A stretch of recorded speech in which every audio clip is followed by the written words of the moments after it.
Well, it's all done. Finished. 50 dog trainers, 50 states. I just finished recording with Randy Hare out of Jackson, Mississippi. This is going to be an amazing interview. Should be ready next Friday. Make sure you listen to this on your podcast app. Over 40 years of experience. This guy's done it. His advice is through the roof. Just such good information for dog owners, dog trainers. It doesn't matter, just dog lovers. So I hope you'll listen to it. But man, 3 years in the making, and it's over. I don't know if it's actually hit me yet. I don't know. It's kind of crazy. But thank you for everybody that's listened to it. Again, if you want to listen to any of these episodes, just open up your podcast app, search down through for any of the trainers, or you can also look at our website too. So just go on to VermontDogTrainer.com. Just click the podcast link and all of the episodes are right there. So thank you for everybody's support. Thank you for all the downloads. And I think we just keep rolling from here. See ya.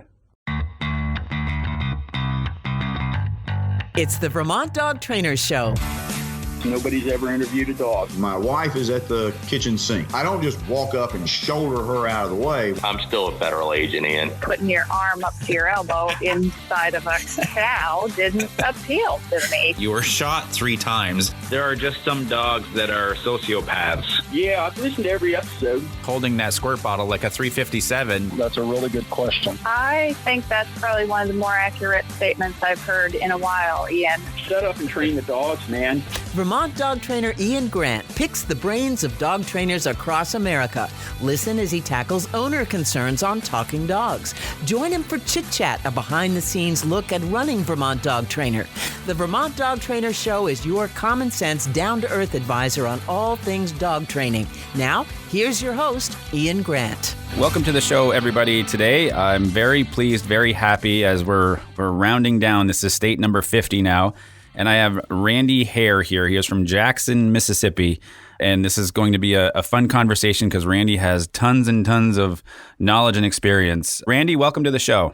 Thank you very much. I'm glad to be here. I have to say, this has obviously been in the works for quite some time to get you on the podcast. So I'm very thankful and honored after seeing your extensive list of accomplishments from, the beginnings of your time training and up till obviously most recently as well. So I would like to know, what is your origin story? I mean, how did you get started in the dog world, which is now for you, 40-something years you've been doing this? Yeah, 40-something years. I actually got my start, and, I've had dogs, all of my life. When we were kids, we had them. And then, coming up while I was in college, I decided I wanted to delve off into rabbit hunting and purchased a couple of little beagle puppies. And it was my idea for them to be, just some of the very best in the world. And what I didn't know how to do was to train them. And a lot of thoughts went through my mind as to how to get these dogs to chase rabbits as they come up and they got a little older.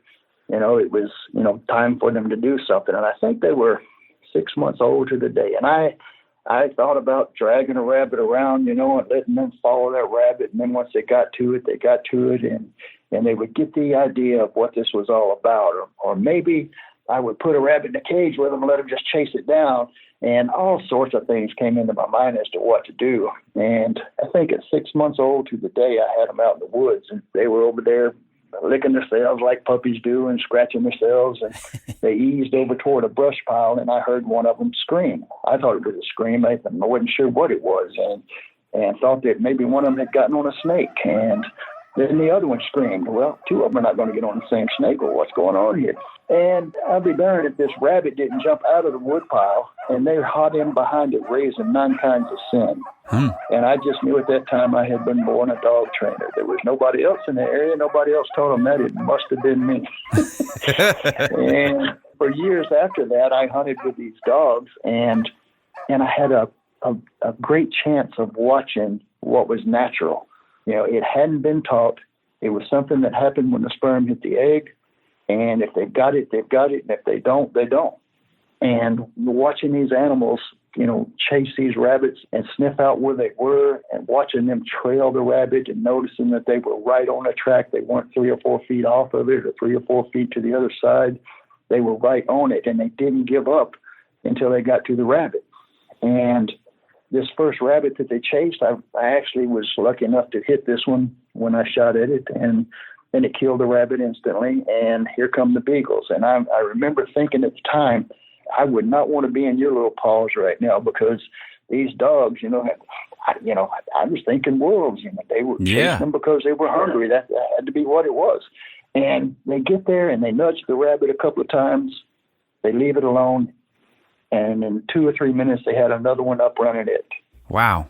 And I couldn't, I'm thinking the whole time that, wow, this is really cool, but I wonder why they didn't eat this rabbit or try to eat it. And it dawned on me many years later that the game is what the dogs are after, not necessarily the reinforcement we thought it was.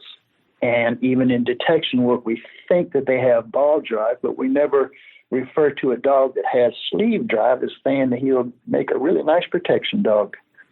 It's about the game that those two entities or those two objects offer to the dog, and the dog's willingness to experience what it takes to get to it. And, it goes back to all of the training and the behavior we see. A dog is going to avoid something that's unpleasant. He's going to be drawn to something that is pleasant. And in the interim there, with our experience, we learn to find that nexus wherever it is, and it's different for every dog. And with that nexus, we're able to experiment with it and educate the dog to a point to where he's not intimidated or being overbearing, or he's getting the point to where he's living within our little pack, as a valuable member of it. It was just, and I didn't know until many years later that what the lessons taught me with those dogs. I went to a dog training school in Ohio that taught primarily compulsion, but I got to say it was a good foundation for me that caused me to see some of the other side that wasn't being used back then in the early 80s, and to see some of the dark falls or the pitfalls that were in dog training. I got a chance to witness egos and to be ashamed of my own, at times. I thought, back then it was necessary to make myself look good by talking down other people. And, when you get older and you mature a little bit, all that stuff doesn't mean as much to you anymore. And you realize that there just is no substitute for experience. And that's something that you have to earn. Nobody's going to give it to you. The more you earn, the more you turn, Were you ashamed because of not how you trained, but because of who you were and how you kind of advertised yourself?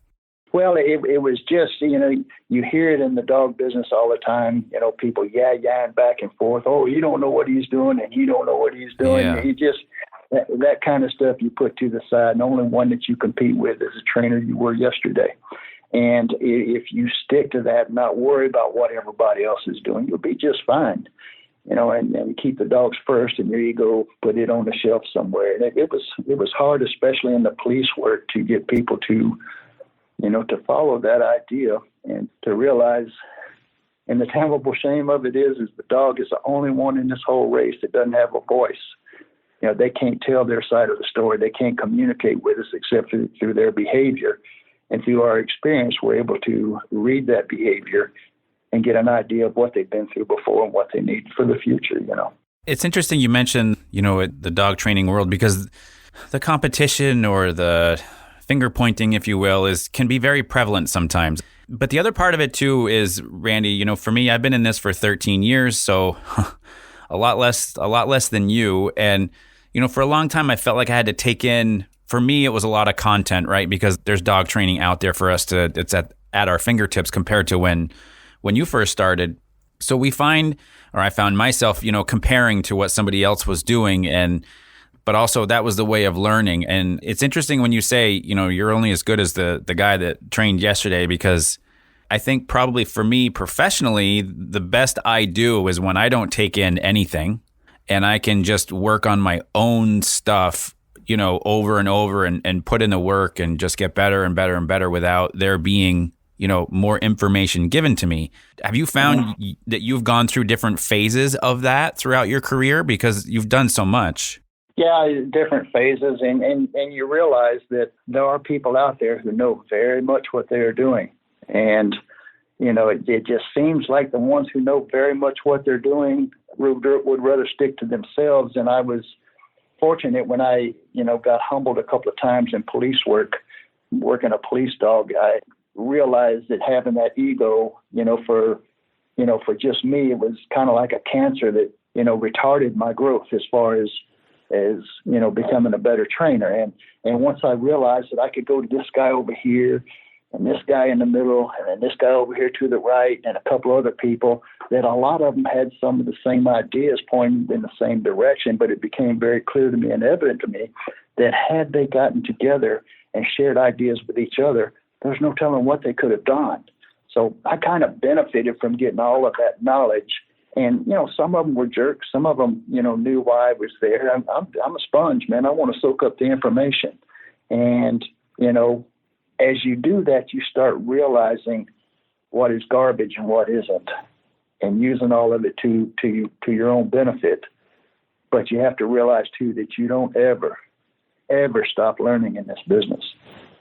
When you get the feeling that you already know it all, it's time for you to get out of it. And, for what that's worth. Well, I think there's a lot of truth to that. And, that if you're open enough, the dogs are always teaching, right? So if we're always open, then we're always open to learning what they have to say to us or tell us or whatnot. And it's interesting you brought up this, each dog has its, I think the term you used was nexus of, this is something that they find very pleasant. This is something that, once you find that out, either as a trainer or a dog owner, that you can really capitalize on something like that. What is a dog owner, what can a dog owner do, Randy, to kind of find what that is in their own dog that they see on a daily basis, to kind of find what they find pleasant, but then be able to work with them or do some sort of training with them to kind of, deepen the bond and get a better behaved dog? How do they figure that out? Sometimes they don't. I mean, it's one of those type deals where, you have this dog and you want to be able to communicate. It's like my misconceptions with those two beagles. I thought that they were doing something for a particular reason, and it couldn't have been further from the truth. I thought they had to be taught to do something, or they never did anything. It never occurred to me, to believe that maybe these dogs have an innate ability. I've seen 14 to 16-week-old Kelpies and border collies out there herding sheep like nobody's business. Wow. Now, at their best, they only had about 14 weeks to learn this. Well, at the end of the day, this is what happened when the sperm hit the egg. When you put and offer them the opportunity to do what they're bred to do, you start seeing innate abilities come to the surface that are just mind-boggling. And the nexus that I was talking about is somebody who's able to take that innate ability and combine it with what you want them to do without deterring either one. And that's where you get these great working dogs, and you see some of them in Schutzen with, Diamond Hadsel and, some of these other competitors who have figured this out. Now, the caveat to that is they have to have the right dog. There is a certain dog that will work. There are others. If they want something bad enough to do whatever it takes to get it, then you're ahead of the game. And if you can find that nexus and the dog is clear enough in the head to accept that training through that nexus, then we wind up having a better working dog that we can actually win with and teach with. And you're absolutely right with what you said a while ago. When we get to the point that we know enough to where the dogs are educating us and not somebody's mouth, then, we're close. We're close. But a lot of people don't believe that a dog can teach them anything. By God, I said, do it. I mean, do it. Learn from the dog. If you do that, then there's no pure source. I've always, I've gone through different phases of, my theory, if you will, whatever. That's a whole different subject on its own. But it always scares me when I hear a trainer say that this is the one method that fits every dog, because as we're discussing this, a ball can be wonderful for a dog, and other dogs don't want a ball, or treats. Some dogs are they're very food motivated, and you can use that and do wonderful things with a dog that are food motivated. And if they're not, this is the part that I think us as, both dog trainers and dog owners to know that there isn't a one style that fits all, at least in my perspective. What's your experience been with that, Randy? I absolutely agree. I mean, there's some that don't like the food. You can't, really use the food to entice them. They don't want it that much. And you better figure out a way to get into that dog, with praise or what have you. There's others that don't care anything for the ball. And or don't have any game about him at all. And, if they're like that, I love for people to call Jim and say, yeah, he's all over the place. He's jumping all over everybody, because I know that dog wants something, and I know that the communication is kind of messed up with the dog, in that when the dog jumps up on people who have dogs that don't know any better, they'll reach and push him down. Well, they think by pushing him down, they corrected the dog, but what actually happened is the dog got reinforced for jumping up, because all it wanted was to be touched. Yeah. And then we have something that the dog will work for, that we can educate them by having them understand that there's more reinforcement by being on the ground than there is jumping up on somebody. And, when you have one that's like that, then you can communicate with them and train them, and then later on pair that with the owners and have them understand the same thing. But, at first, when they first buy a dog, they don't know. I mean, they just got a dog, and, if the dog is not shown leadership, they will assume it for themselves, and not necessarily aggressively, but by doing little things that they want to do to get over on you. And that's usually when they look for us, somebody that can help them to educate the dog, do it right, bring the owners in and show them how to handle the dog the way that's been trained, with the philosophy of what you have in order to coexist with the animal. And things go much easier after that. After the Beagle puppy's here and you get your first rabbit and they all of a sudden locate a second one, at that point, do you feel like you've kind of hit the jackpot and you're on to the next? I mean, to a degree, the blood has to be pumping, the adrenaline's pumping. And, obviously it hits you that this becomes a passion. But do you remember that moment where it was just like, I think I can do this for a while? And I mean, the dogs are obviously loving life at that time too. Oh, God, yeah. I mean, I had people go with me, and they'd watch the dogs work, and I said, look, I got a couple of Beagles. I'd like for you to train mine. I said, I just do it with my dogs. I don't do it with other dogs, only because I don't know what the hell I'm doing. It's just happened, But, yeah, I went through times like that, but watching them work and listening to the race. And at times the rabbit would come by me, and we wouldn't shoot the rabbit. We wanted to watch the dogs work. And the funny thing is, it didn't make sense to me until many years later when I got into the detection world, what kind of a benefit it was watching them. I'd watch dogs like that, and people would take me hunting with them for bird hunting. And I got to watch the bird dogs work and point and do the things that they do. And coon dogs, when they would go out and actually chase and track down a coon or mountain lion hunting in Wyoming, in Utah. And never once did I see one of these dogs false alert. Not once. Wow. And so we have to wonder, in that world now, why do we have such phenomena as false alerts and different things like that, and having to keep your feet moving. But back to obedience.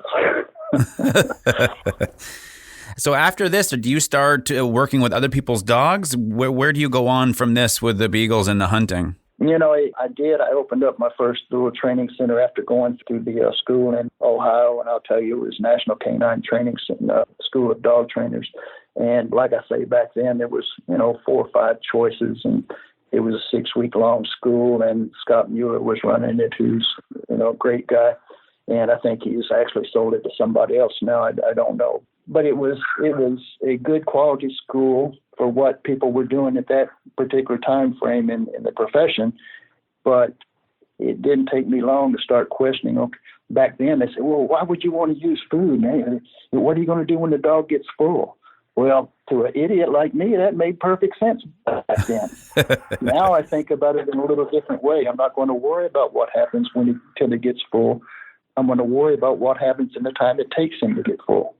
Yeah. That's what the dog actually learns, you see. Yeah, not so worried about the end game, worried about what's going on during. It's more the journey, not the destination. Right. It's the process. And if you're moving toward that end, then the dog is learning and becoming educated. And, if you have to integrate some type of aversive later on within what that dog is capable of handling, it's, I think that's perfectly fine in order to prove something out.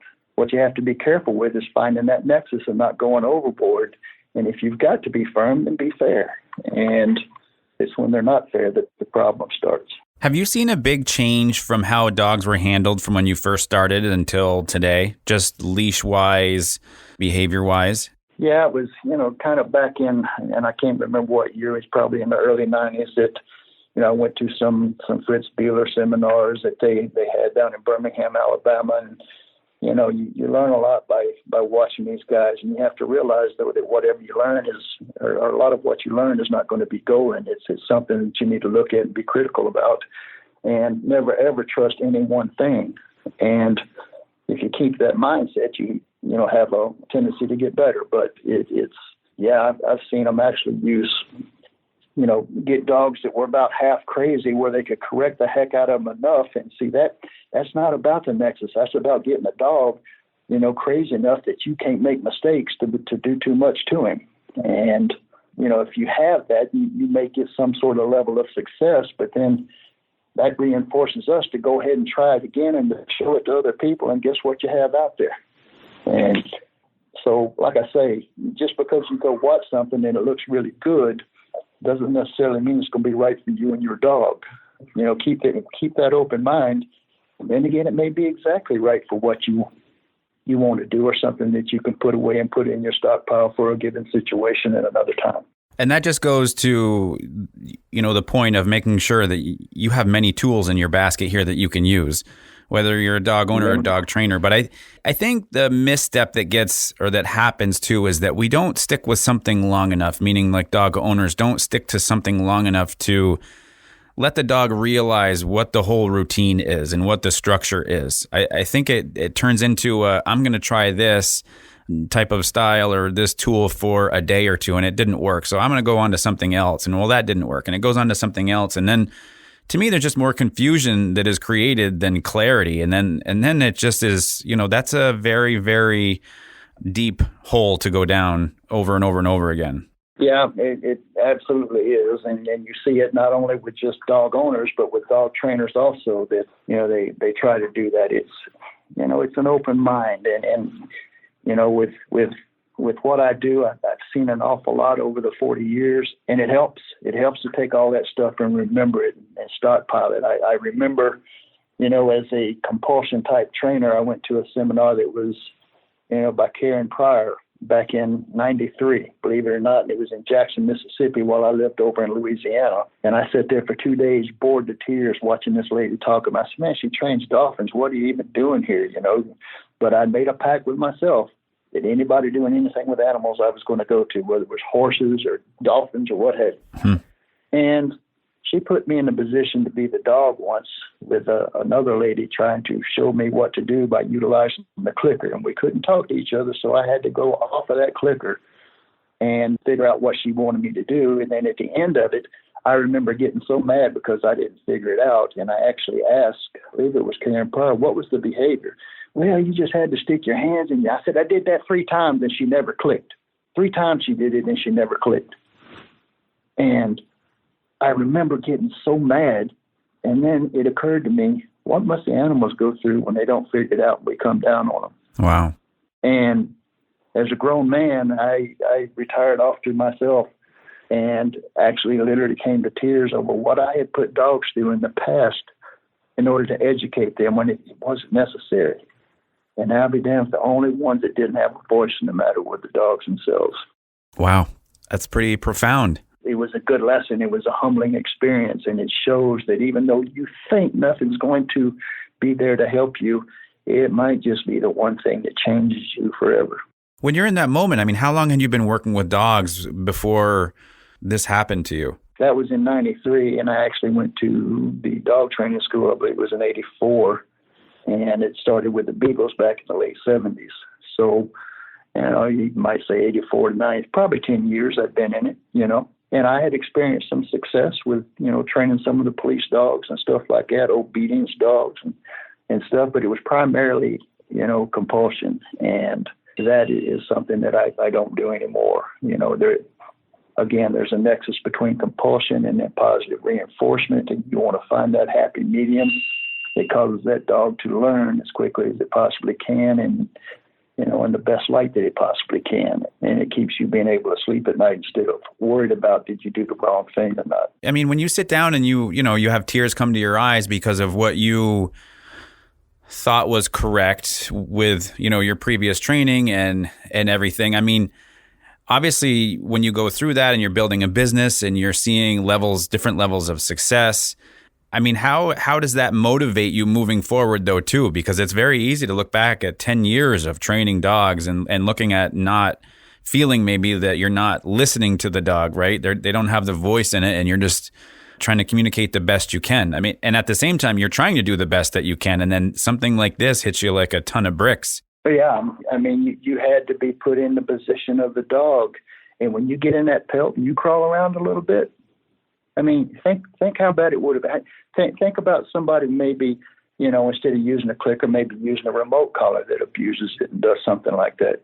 I mean, it's one of those things that we have to find a way to see it, and the best way to see it is to go through an exercise like that. In every one of my seminars, I do that exercise. I'm going to put the people in a position to be the dog where it's hard to figure out what it is they're supposed to do. They're using a condition reinforcer. You'll almost always see them start trying to talk through it. Well, I can't figure it. Shut up. You're a dog. You can't talk. Yeah. And at some point I would get on to them and say, look, we got other people that have to go here. You need to, kind of speed this along, and you'll see them load up. And then their process of trying to figure out what it is has been shattered because somebody got onto them a little bit. And that's a dangerous road to take. A dangerous road, and the dog that can't tell you that. They, think they're looking forward to the next session. They either are or they're not, and the trainer is the reason. And I think it's, as a new trainer, somebody just starting out, they get a year under their belt. There's sometimes there's trainers that have to go through these bumps in the road. They have to go through realizing that the way isn't the style, or for dog owners that don't have the level of knowledge too. I mean, this is obviously, you look back at this, Randy, and you look at whether you consider it a mistake what you were doing before, or that's just part of your journey. I mean, how do we as dog trainers help out a dog owner so that they don't have to go through something like that, and they don't have to put their dog through something like that, and that they can also recognize it? So how do we flip that into a positive for them? You see these things all the time where people, take the dog to somebody who believes this is the way to do it, or believes that that's the way they do it, or they've got a cookie cutter type thing going on there where they do all of them the same exact way. And you hit the nail on the head a while ago when you said it's good to know a whole bunch of different techniques and ideas, to increase the likelihood that you're going to be able to educate this animal to benefit those owners. And, you got to get to know them a little bit. The 1 and 2 week programs, I've just found over time that by doing this over a period of good 4 weeks, increases the likelihood that the animal will learn, that he'll get attached to us, that we're able to educate him in that format, and that gives us a chance to educate the owners and give them a little background history of what the animal's coming from and their point of view, to where the owner understands. And I'm not sure if that's what you were asking or not. I'm looking at it from the standpoint of a trainer training a dog for an individual that brought it to you, and you may be asking about owners who decide to go to a bunch of different places. And, that's why people need to be, so diligent in checking out, who they're going to leave their dog with, if they're going to leave them, or who they're going to interact with, and, find out if they know what they're doing. And, I was talking to somebody, I think it was Chris Fraze that I was doing a podcast with, and I told him, the dog business is the only one that somebody just hang a shingle up and talk a little bit about, act like they know what they're talking about, and somebody will buy it and spend money with them. And yep. It's really a shame that it's that way, but it's also, adds to the credibility that everybody needs to be careful when they're out there, because those type of folks are out there. And check around, do your due diligence, and pick a trainer that you trust and go with. And use your instincts. Sometimes you get a fuzzy feeling about somebody that you like, may be the one to go with, and sometimes you don't. You trust your instincts. As I was doing my homework and looking through your stuff, 1987 rolls along, and you end up getting an appearance on the Letterman show. How does that come about, and what was that experience like for you? Yeah, it scared the heck out of me. But I don't know how it wouldn't.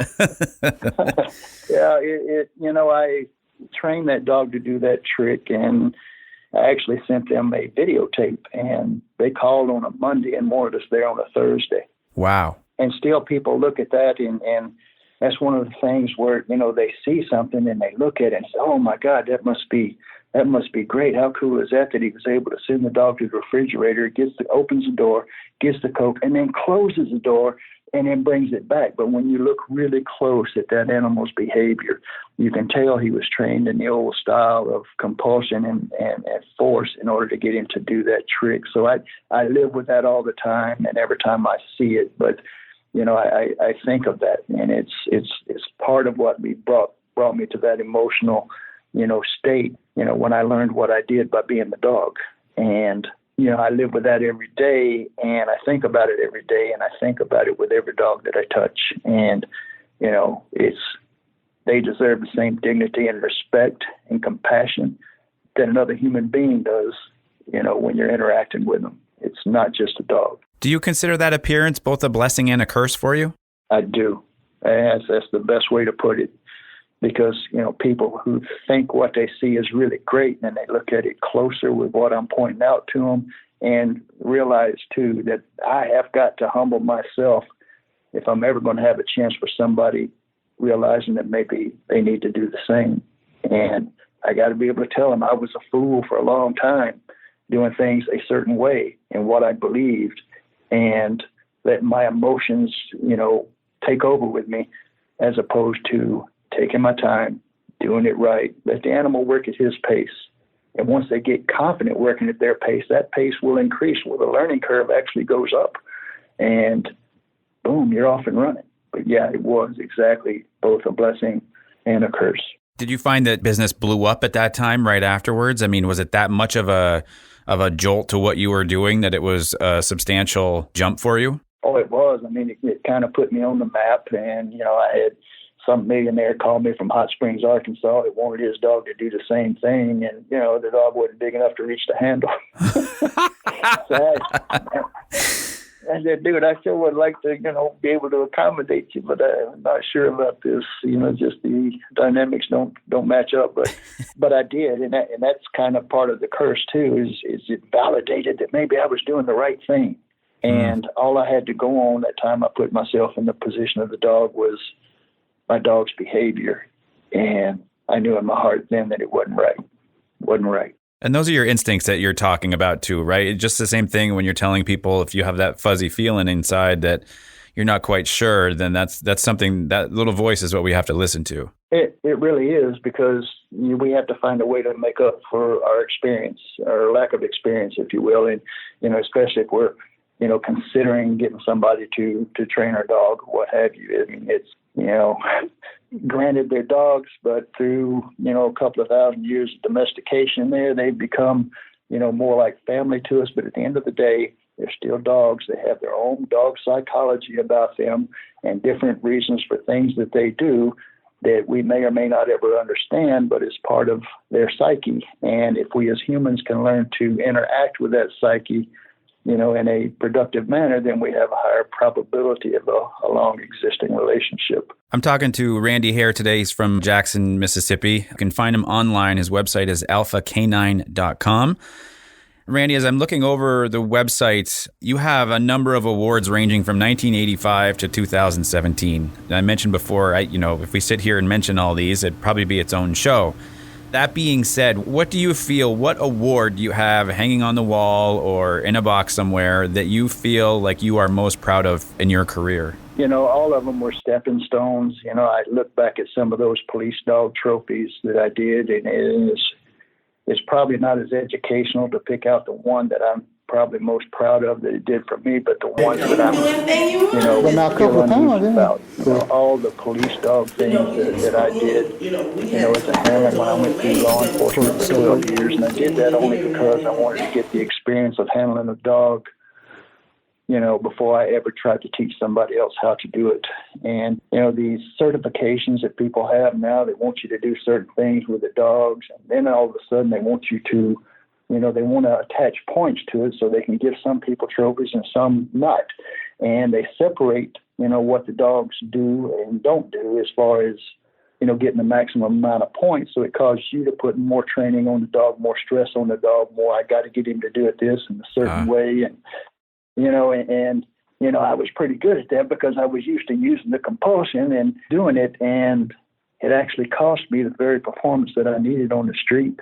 what's important is that fine when you cue the dog, and he actually makes the fine and gets to the substance. What's important is that he trails or tracks that individual down, that you put him on that trail, to keep him from hurting somebody else. What's important is that he goes after that criminal and grabs you before he kills somebody else, instead of the dog having a misconception or receiving a little bit of a compulsive type thing and then giving up the fight and coming back to the handler.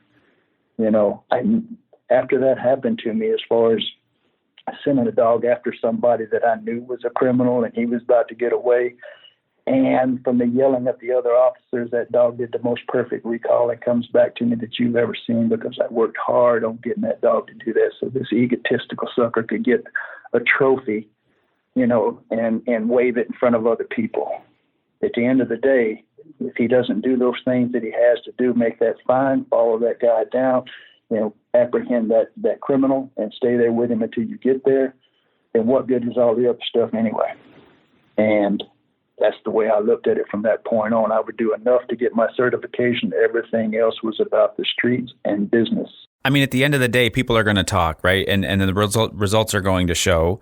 And if the dog shows the right behavior and it's not shut down and it's not done through compulsion, then, I think there's a difference between a dog just obliging what the owner is requesting, and there's the dog that is happy to do what the owner is requesting. That all comes down to body language, which I also feel is one of the most under-taught or underutilized aspect of dog training out there. Yeah.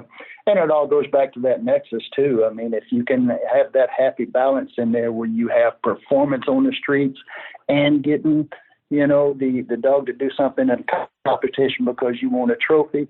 But nowadays they put so much heat on the dogs to get them to do stuff, without the understanding, and they try to rush through it, that it winds up costing us our very performance on the streets. And so that nexus has to get in there. And after you've ruined a couple of dogs, you come back and you say, okay, something's wrong here. I got to change what I'm doing. But you have to be willing to humble yourself and put that ego on the shelf and learn, instead of thinking you already know everything. One of the words in our business that gets tossed around a lot, Randy, is, a dominant dog or an alpha dog, or the dog is acting alpha, dominant, whatever the case may be.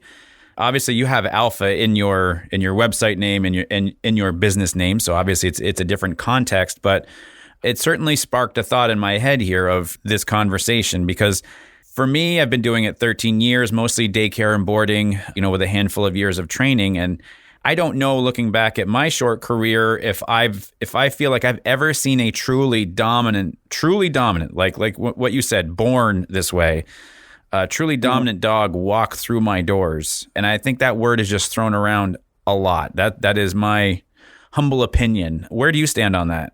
Well, yeah, you never know how much of it was actually caused by a dominant type human being who tried to, and the dog can only take so much. I mean, at the end of the day, like I said, they can't tell their side of the story. And we pick these dogs because they have incredible drives to want something bad enough to do something to obtain it. And we take and we start hammering on them when they don't understand what's going on.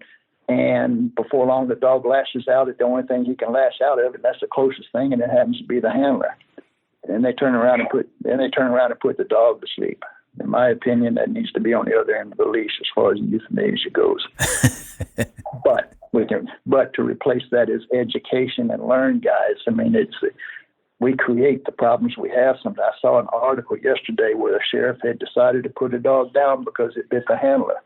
I would love to know the background story of what's going on there, but you're certainly not going to be able to get it from the dog because he can't talk to us.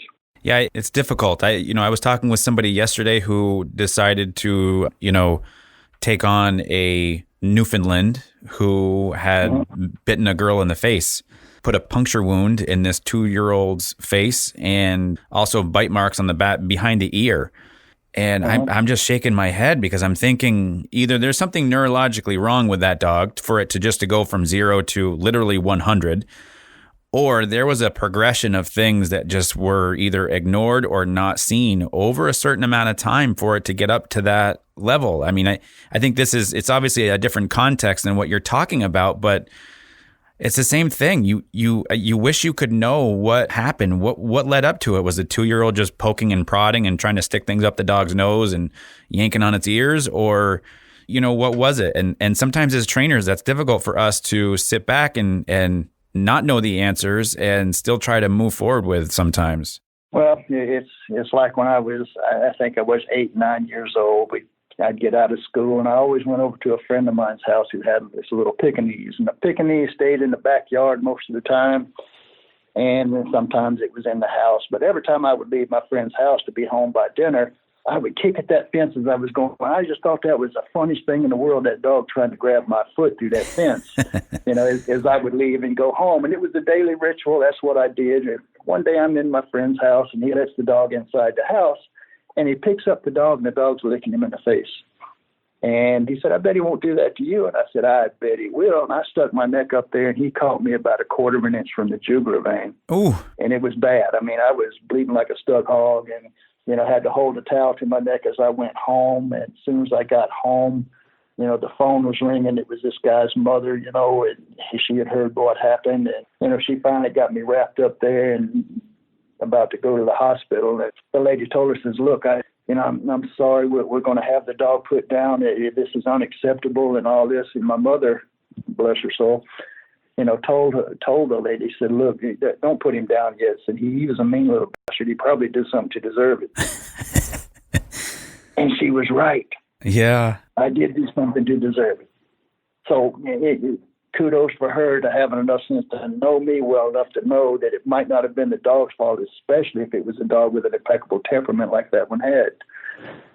And, had the dog been put down, nobody would have ever known any different. I was not going to say anything. Yeah. But I learned from it to this day, and I live with it every day, and I utilize that story to try to get it across. And some of these bites these people come in with, they say, "Oh, he's aggressive toward my kid." I said, if the dog was really aggressive toward the kid, the wounds, I'm sorry, would be a whole lot worse than what they were.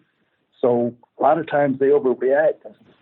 My grandson, has, I think it was 30 stitches in his head, and, he didn't do anything wrong. He was walking along there and fell over the dog while it was sleeping. The dog just reacted, and it was over with. And, dog gets up, walks around like, what the heck happened? And, you hate that it happened, but it certainly wasn't worth putting the dog to sleep over under a certain set of circumstances like that. Somebody should have been paying close enough attention. Don't let the baby walk over toward the dog. There's a certain amount of responsibility that has to be taken on the owner's part. They don't always take. And trust me that the dog is always going to get the blame for their incompetence. And, to kind of piggyback on that too, I think that's where that word dominant and alpha comes from, because people think that dogs like that are dominant or that they are alpha because they are showing that type of behavior. To me, if a dog is dominant or alpha, they would rarely create conflict just because they have that presence about them where everybody else in the room knows clearly what this dog is all about. So, and the same thing with dogs lunging at the end of the leash. He's, and I hear it all the time, like he's dominant. He barks all the time. He lunges all the time. And that's kind of been my own little soapbox lately, is just helping people explain that this is just a situation. It doesn't mean this is who the dog is truly instinctually at heart when he was born. Yeah. I mean, I have them come in like that all the time. The dog's pulling at the end of the leash, trying to get to me. And I'll go over there and assume a position across the room. I said, "Just let go of the leash." "Are you sure?" I said, "Yep, just let him go." And they turn him loose, and the dog will run over there and they'll sniff of me a little bit and sniff around, and all of a sudden they're to normal. And they don't realize that the tension on that leash is actually a security factor for the dog to cause them to act like that, like they have so many times, and kind of gotten away with it, The dog inside the kennel where he's, kennel aggressive, and as soon as you open the door, he says, "Hey, what's happening? Let's go outside." There's environmental issues that are causing some of that, and a lot of times it's not as bad as what they think it is. And it takes a good bit of training for a dog to be turned loose and run across the room and actually nail onto somebody real hard. And, usually if something like that, happens, it's more or less a scratch or something like that. But at the end of the day, the dog realizing not everybody in the world is afraid of me. And it's one less time that they get to practice that behavior too. Yeah, exactly. exactly. But the people get a chance to see that and say, oh, maybe it's not as bad as I thought. And then again, maybe it is. Maybe it's a time bomb waiting to happen, and you determine the dog's maturity level and where he's at, what his background is, as much as you can discern, and then go from there. But the name of Alpha Canine, it's the only thing I could think of that pertained to dogs that had an A starting in the name, so I could be at the top of the phone book. Back then they had what they called yellow pages. You got that right. Yellow. I know every time I But see now- something like in the road or on the yellow pages, and it's some sort of like Aardvark plumbing, so they can have two A's at the front of their name. All right, my secret's out, buddy. You got it. That's great. And it just so happened to mesh with the dog world too. So kudos to you. Yeah, and I was the only one out there for a long time, but now there's about 50 of them out there, so I had to change it to Randy Hare's Alpha Canine. It works out all right. Yeah, after all these years, the R isn't that as important as the A is when it comes to listing your business. Exactly. Looking back on your career, Randy, what do you think is maybe one of the biggest mistakes that you've ever made with a dog? There were so many. Well, and that's a part of that humbling ego part of it too, because there is, Yeah. That most humbling experience is when that dog actually did the recall from other people yelling at the bad guy when he was escaping, when I had him dead to right and could have stopped him. And I went through 2 weeks of worried whether or not this sucker was going to hurt somebody, all because my egotistical butt wanted to earn a trophy.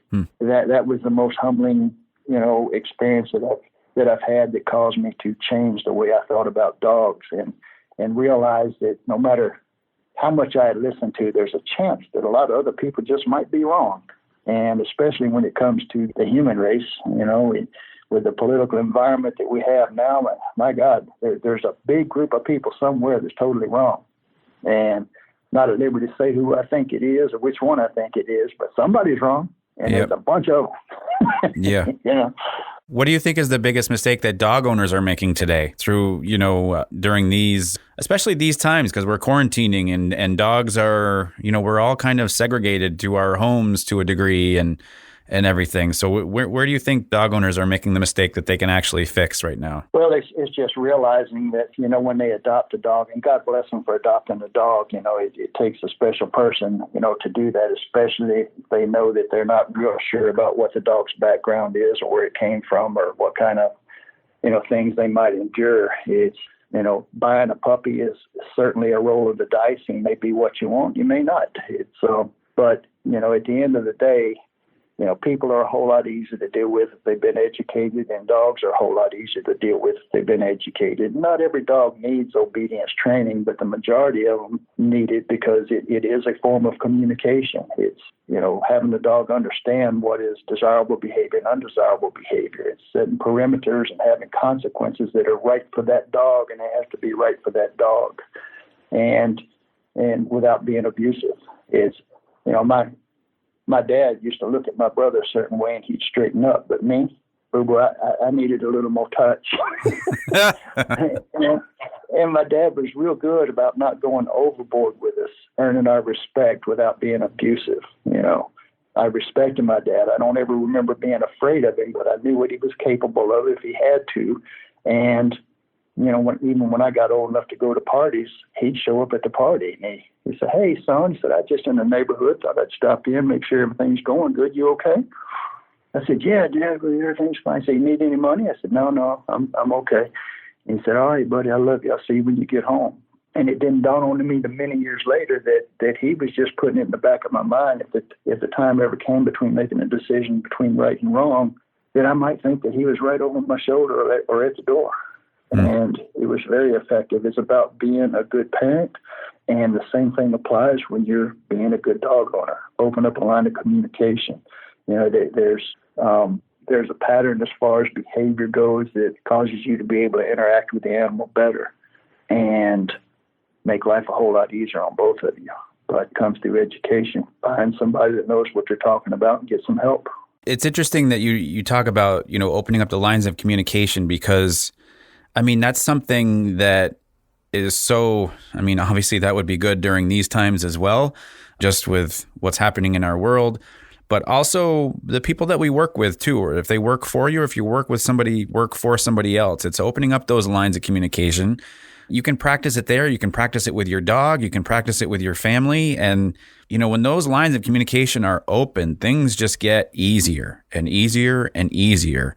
And especially when it comes to a dog, because then, like you said, that learning curve, man, things start moving and then you really get to see the results. You can move along and everybody's happy and everybody's content and nobody's getting suppressed. There's no compulsion, that kind of stuff. And it just can be a win-win situation. Yeah, I mean, it's one of those deals where in any relationship, whether it's two humans, the human and the dog, or two dogs, or I shouldn't say two dogs, but it's there's love and then there's respect. I love my mother, but I didn't respect her until one day I remember I told her in front of a couple of buddies of mine to shut up. Ooh. Yeah. Buddy, for about 20 seconds after that, I literally thought I was about to die. So, sure. But it was something that needed to happen. And from that point on, my paradigm changed somewhat. Not only did I love my mother, but I respected her also. And, as a parent, we're not supposed to be their friends all the time. We're supposed to be guardians, and we're supposed to be educators and show them that there are boundaries and consequences for crossing those boundaries, so law enforcement doesn't have to do it, later on for us. And, as a dog owner, we're the same way. We find a way to communicate with the dog that it understands through obedience and move forward through that, and it gives us a leg up on solving any behavioral problems that happen later on. Love and respect. You hit it on the head. I don't know. There's so much that, we see as dog trainers when they walk in. Obviously, we have to investigate to figure out what's going on and what's going on in the world and the interactions and everything. And it's funny, you sometimes get those cases where somebody walks in and they want just obedience. That's all that they need. That's all it's on the paperwork. That's all they're telling you. We just need this dog just to sit and stay and heal, and that's it. And that actually, to me, is more of a red flag because I'm like, there's something else going on here that I would actually like to know about. What is it that why do you need it so badly? Sometimes it is, the dog is a good dog and they just want to have a little structure. But sometimes there's a lot of bad behavior going on. You hear that and you're like, wow, I think we have to get in a little deeper here with maybe some structure and some boundaries, like you said, because that's kind of more important first, is that trust and respect and love here first before we just get a command with a behavior. I don't know. That's kind of the way I look at it. Yeah. And, and I explained to them too that obedience, the heel, sit, stay, down, come in place, all of that is cues, that the dog learns, and you practice on communicating those cues to them, and through the respect or the reinforcement, they do it for you or don't do it for you. And if they do it for you, then you consequently going to have a better relationship. But I explain to people too that our training protocol is much more than that, in that we want that animal learning something the entire time that it's there. Even in the downtime, the kennels are situated where they can't see each other, so it doesn't entice the behavior consistent with nuisance barking. Yep. In the framework of housebreaking, everything is on a feeding schedule. And if we know when it goes in, we have a pretty good idea when it's going to come out, and we work on that in order to create a habit of going outside instead of inside. And that's the structure, and the obedience is kind of the glue that holds all that structure together once they get home. And we're just now having people come back to us that we trained their dog 12 years ago and never heard anything from them after that. And they say, we want this one done the same way. Nice. And that the biggest compliment you can really get is them coming back after all this time and, wanting another train. But it's a good feeling to know that you did the dog right and they had a happy life together. And that's one of the darnable shames of it, is the dog's lifespan is only a quarter or so of what ours would be if we're a little lucky. Yep. And it's a shame that, something they can offer unconditional love like that. And no matter how many mistakes you make with them, they're still able to find the good in your sorry self. It has to go way before we do. And not too many animals like that, buddy. Nope. So after, 40 something years, you decide from Jackson, Mississippi, that you want to expand your business into Nashville, Tennessee. So where are you in the grand scheme of, expansion and keeping things going and rolling up there? Well, we've opened up, I think it was January when we finally opened the doors. And of course, February's going pretty good. We're rocking along. And then I think it was March the 2nd, a great tornado came through here that was really devastating, and we were without electricity for about a week. And, the generator on the motorhome and the dog trailer helped out a great deal in that. And then, of course, about the time we're getting over that, then the apocalypse starts. And then after the apocalypse starts and it's going good, then you have all the riots and everything going on. So, jeez. But I got to say, at the moment when the COVID thing let up and people were finally coming out of their quarantine thing, we took in 7 dogs that week and 5 dogs that week. And it was the most bizarre thing I've ever seen, and probably the best week we've ever had in my 40 years of doing this. Wow. And it was pretty bizarre, and it's been, fairly good there since then. In fact, Jackson is actually carrying Nashville, and, I'm finding that it's a little harder to get established over here. I thought you're not going to just show up and just because you have a name be able to just, kick it and do business the way you did in Jackson. Yep. We're established there. We've got a good reputation. We try to parlay that as much as we can for over here, but we're here now, and what possessed me to do it at 60 years old, I don't know, but it did, and we're gonna give it our best shot and see what happens. If we don't have any other catastrophes, we might be all right. If you can survive through this first 7 months of the year opening a business, Randy, I mean, you got pretty much everything covered from here on out. Yeah, they say 2020 is good eyesight, but damn, I didn't see this coming. Right? That's a good one. All right. Well, to wrap this interview up, Randy, I have a game. I call it the breed game, where I give you a breed of a dog, and I want you to give me the first word that comes to your mind. Are you ready? I am. First one is Basset Hound. My little brother. Bulldog. Interesting, just interesting. German Shepherd. Great dogs. Trainability is good. Unfortunately, all the things that we've done to them as far as, they just seem to get sick more often or have more problems with their hips more often than what some of the other breeds do. Belgian Malinois. Yeah, Ferrari, like a German Shepherd that doesn't have near the medical problems, that has a motor that if you know how to utilize that motor and get it into the right chassis, you have a great animal. But they are unforgiving of mistakes, and the unfortunate thing is a lot of times those mistakes are blamed on the breed, kind of like the pit bulls. Mm-hmm. And last but not least, Beagle. Chasing that rabbit, man, it was my start. I have a soft place for them every time I see one, and I still will go online and listen to some of those races. And I am so thankful that I had a chance to witness them work for a couple of years before I ever got into dogs.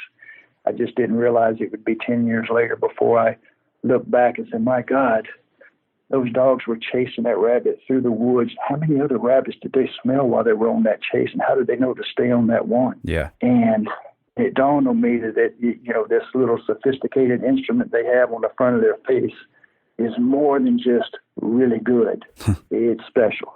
Those are amazing moments, right? Like those are moments that can't be replicated and let alone maybe even experienced again. Well, you look back on them and you're thankful that you had the opportunity to go through them. And with all of our lives, we can look back on pivotal moments that caused us to change. And it makes us more aware and more cautious and more astute to what might lie ahead that we can learn from. And it causes us to look for them more so than just realizing that they happened in the past. For those of you that would like more information on Randy and what he does, you can visit his website, alphacanine.com.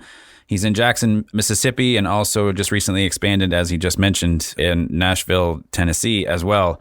Randy, I think you're aware of this. This wraps up my project of interviewing a dog trainer from every state in the country. So you're officially number 50, and I feel like this interview was just kind of the cherry on top of everything between your experience, your knowledge, and what you shared with us today. So I can't thank you enough for doing this, and I feel, honored and humbled with your level of experience to come on here and chat with us today. I appreciate it, man. Thank you for being such a humble host, and it's a good thing what you're doing because this is where it starts, being able to listen to other people and get different ideas and different avenues to explore and examine. Sure. Once again, if you'd like to reach out to Randy, it's alphacanine.com, and he's in Jackson, Mississippi. So, Randy, I'm sure we'll talk to you soon, but thank you for coming on the show. Thank you, sir.